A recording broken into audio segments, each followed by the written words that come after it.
Welcome back, everybody. Ready for another deep dive? Absolutely. Today we're going way back in time, about 30 million years, to ancient Egypt. Oh, wow. But not the Egypt that most people probably think of, not the pyramids and pharaohs. Right. We're talking lush forests. Yeah. Teeming with creatures you wouldn't believe. A very different picture. Yeah. It's like something out of a sci-fi movie. It is. All thanks to this new article we found about a fascinating fossil discovery. Yeah.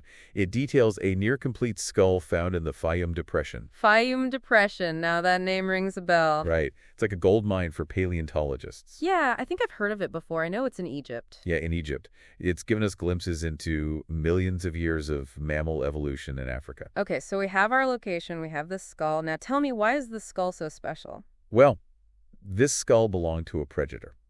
And not just any predator. Okay. It was so fierce Uh-huh. that it's helping rewrite what we thought we knew about evolution. Whoa, hold on. So you're saying this one skull changes everything? Pretty much, it belonged to this creature, Bastetodon certos. Bastetodon certos. Try saying that 5 times fast. I know, right? It already sounds scary. It was a member of the Ynodonta, an extinct group of carnivorous mammals. So not like the carnivores we know today. No, these guys actually predate modern carnivores. Oh, wow. So before like lions and wolves and all that. Exactly, millions of years earlier. We know from the skull that Bastetodon was about the size of a leopard, and it had incredibly powerful jaws. Wow, a leopard-sized predator with jaws strong enough to take on what kind of prey are we talking here? Well, the article says Bastetodon had a formidable bite force, Okay. perfect for the large prey roaming ancient Egypt at that time. Things like early elephants, Oh, wow. hippos, even early primates. Wait, our ancestors? Yes. They all shared the same ecosystem, this lush forested version of what is now the Fayum Depression. That's mind-blowing to think our ancestors were running around with these giant predators, like a completely different world. Right. Oh, and speaking of different, that name, Bastetodon, Yeah, it sounds like it's straight out of mythology. it kind of is. The researchers actually named Bastetodon after Bastet, the ancient Egyptian cat goddess. Whoa, really? Yeah, Okay, so protection, pleasure, and good health, those were her things, right? that's right. That's an awesome connection. So we have this fierce predator with its super strong jaws, tied to the region's history and mythology. But what makes it so special in the big picture? Bastetodon wasn't just any predator. Oh. It was an apex predator, meaning it was at the top of the food chain. I've heard that term before, but what does that really mean for an ecosystem, having a creature like that at the very top? Okay, so imagine an ecosystem like a delicate balancing act. Okay. Apex predators like Bastetodon help keep that balance in check. They regulate prey populations, Right. which then impacts the entire food web. So it's like Bastetodon was calling the shots, keeping everyone else in line. Exactly. And get this, the discovery of Bastetodon actually helped researchers reevaluate another group of hyenodonts from the Fayum called the Sekhmetops. Hold on, Sekhmetops. Is that another one of those Egyptian god names? It is. Wow. Okay, so are these Sekhmetops anything like Bastetodon? Well, imagine Bastetodon, but like supersized. Okay. These guys were lion-sized, absolutely massive predators. Wow, that's huge. Researchers initially thought they were related to European hyenodonts, but Bastetodon's discovery kind of threw a wrench in that. Really? So how does our little leopard-sized friend rewrite history for its bigger cousin? Through a lot of careful comparisons of the skulls and other skeletal features. Okay. Researchers now think both Bastetodon and Sekhmetops belong to a lineage that originated in Africa, not Europe. So instead of just one migrating out of Europe, there could have been multiple waves of hyenodonts spreading out from Africa. Exactly, impacting ecosystems all over the globe. Wow. So Asia, Europe, everywhere. Oh yeah, Asia, Europe, India, even North America. It's amazing how one fossil can change our whole understanding of the past. But you mentioned before that hyenodonts went extinct. What happened? I mean, these apex predators ruling their ecosystems, how did they just disappear? Well, it's a story about change and adaptation. Hyenodonts ruled for millions of years. Right. Some of their relatives were among the largest mammalian meat eaters ever. Wow. But then around 18 million years ago, things started to change. Global climate shifts and tectonic activity in Africa started to reshape the environment. Tectonic activity. So like earthquakes and volcanoes and stuff. Yeah, basically.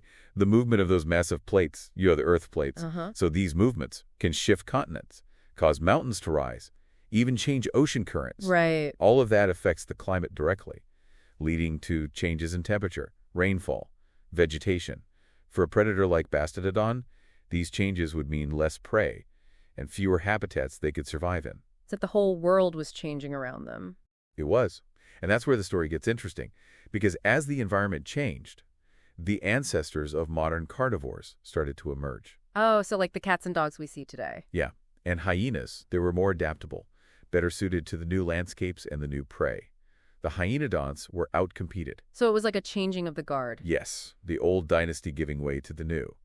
The hyenodonts were so specialized they couldn't keep up with the competition, and their lineage, which had once dominated the world, slowly dwindled, leaving behind of the fossils for us to find millions of years later.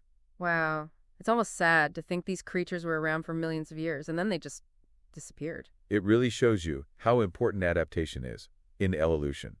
Those who adapt survive, and those who don't, well, they become fossils. Right. So we've talked about these powerful predators, Bastetodon, Secmatops, but what was their impact on the whole environment? That's a great question. It's important to remember.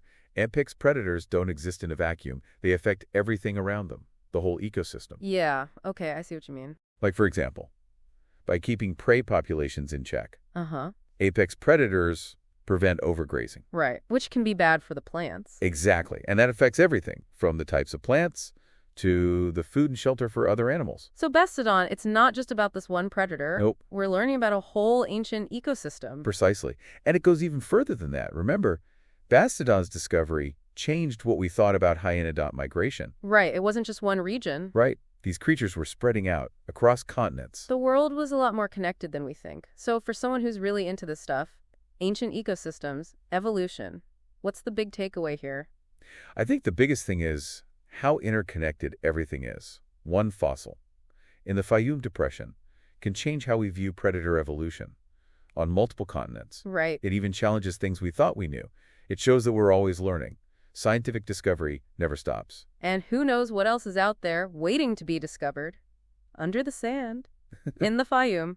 Exactly. Every new discovery could rewrite history, just like Bastetodon. That's what's so cool about paleontology. It's like a journey through time to understand where we came from. And where we might be going. Well said. It's been awesome talking to you today, learning all about Bastetodon and what it means for evolution. And to our listener, keep exploring, keep asking questions, and keep diving deep.